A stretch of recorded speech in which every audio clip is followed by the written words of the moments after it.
Ahem. 1, 2, 3, 4.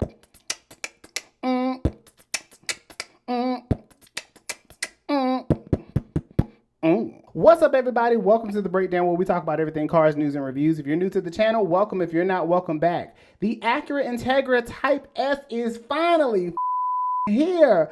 Howsoever, this might be the last time that we get one. So stick around and stay tuned, because you are now watching the Breakdown.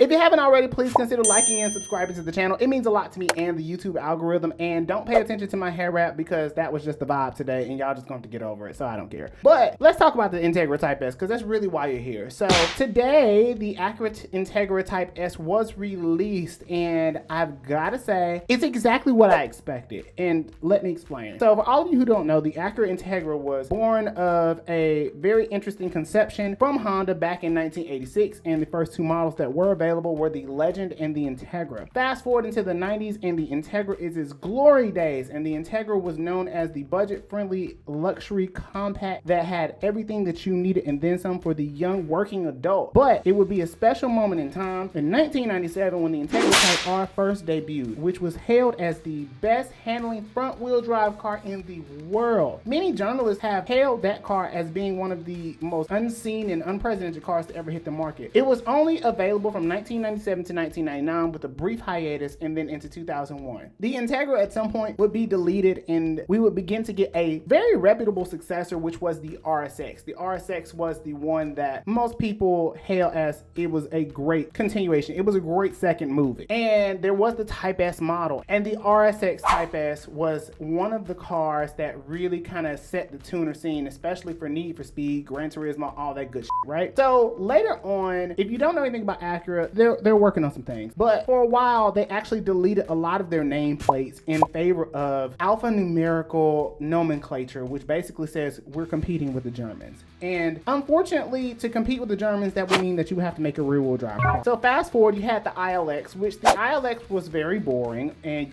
the ILX was a representation of budget cuts in the Honda family. And it was very clear that even though it had an 8-speed dual clutch transmission, which a lot of people didn't know, in its second iteration, the ILX failed to compete against the successful competitors such as the A3, which is front wheel drive based, but it gave a little more oomph to it rather than the regular normally aspirated 2.4. Fast forward into last year, and the Integra was released, and I'm not gonna lie, when I first saw the Integra, I loved it. The rest of the community, I'm talking about, it got torched, baby. Nobody in the car community was f***ing with the Teggy Poo, all right? And it seems as though in that time, I knew what the Integra was gonna be, because I pretty much put together that this is the Civic SI hatchback that we had been clamoring for that we couldn't get. But nobody seemed to see it that way. Now, I've been in the car industry a long time, and so I know a hit when I see one. I said it about the Prius. I said it about the RDX when it came out. There are cars that you just kind of know, like a single, you just kind of know that they're there, and you know that they're a great formula. In this case, I want to say this. I like the idea that Acura is offering this to us. Howsoever, this will probably be the last time we get one. So I'm going to go ahead and explain why.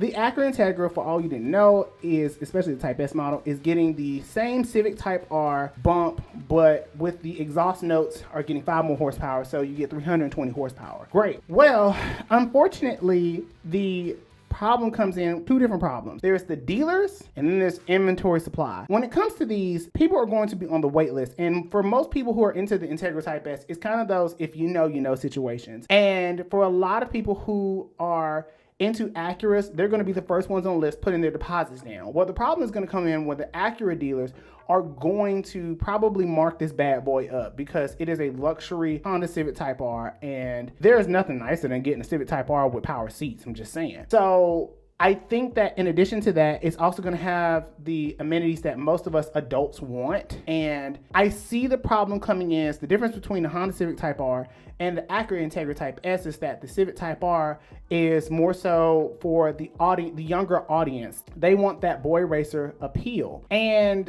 quite frankly, I think that the Acura Integra Type S is going to move a lot of people, because the Civic Type R is still under undersupplied, and it's going to push people over into the Integra Type S because they're going to be like, well, for the same price I can get the same car. Well, the problem is that too is going to move over into the Acura side and going to diminish that supply, which is going to cause the car prices to go up. And unfortunately, Acura is not in a place where they can afford any type of price hikes, rather. And looking at it, it looks amazing. It has the hood scoop, it's got wider fenders, it's got a longer appearance, rather, especially with the tires. Tires look amazing. I absolutely love the interior. I thought that the appointments were great. Even the seats look good, especially with that red and black insert that I saw with the embroidered headrest. It looks amazing. And with the ELS system, if you guys have never heard the ELS system, amazing. But I see all of this and I say nobody's going to be able to buy this. And what's going to happen is, and this is just a prediction, what's going to happen is that the dealer's going to mark this up, this car is not going to sell, and what's going to end up happening is it's going to get discontinued and they're never going to bring this back again. It happens every time because dealers don't know when to quit. And unfortunately, because they don't know when to quit, that is going to keep the prices of these Integras high. And the catch-22 is that even though the price is going to be high, it's going to move people over into the A-spec manuals and probably even the CVTs for those people who just want an automatic. I am very shocked that Honda did not go with a 10-speed transmission, but it kind of makes sense because they want to keep it manual. And I love that it's only 30 pounds heavier on curb weight, allegedly, than the Civic Type R. So it's very, very, very, very well packaged, and I think it's going to do well in terms of performance numbers. And if it's anything like the Civic Type R, it's going to perform the way it's supposed to. Unfortunately, the TLX Type S did not get that same treatment because one, it had that heavy turbocharged V6, which even though I adore, it is way too heavy for that car.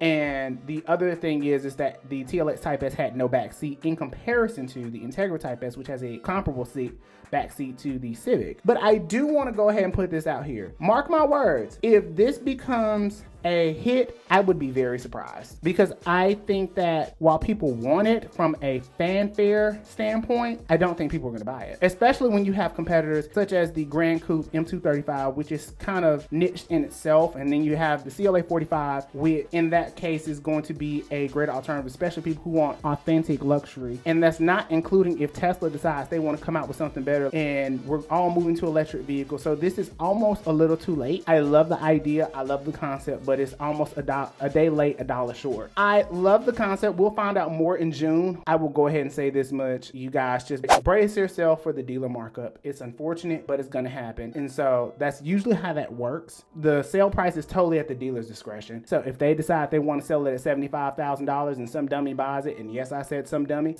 buys it, then that's on them. But otherwise, leave a comment below. Let me know what you think about the Integra Type S, because I am very excited to see what comes of it and how it competes. But it's a great day for enthusiasts, but also a sad day for enthusiasts, because ultimately this may be the last time we get something like this outside of the Civic Type R. So with that being said, leave a comment below. Let me know what you think. And until the next video, I will see you guys later.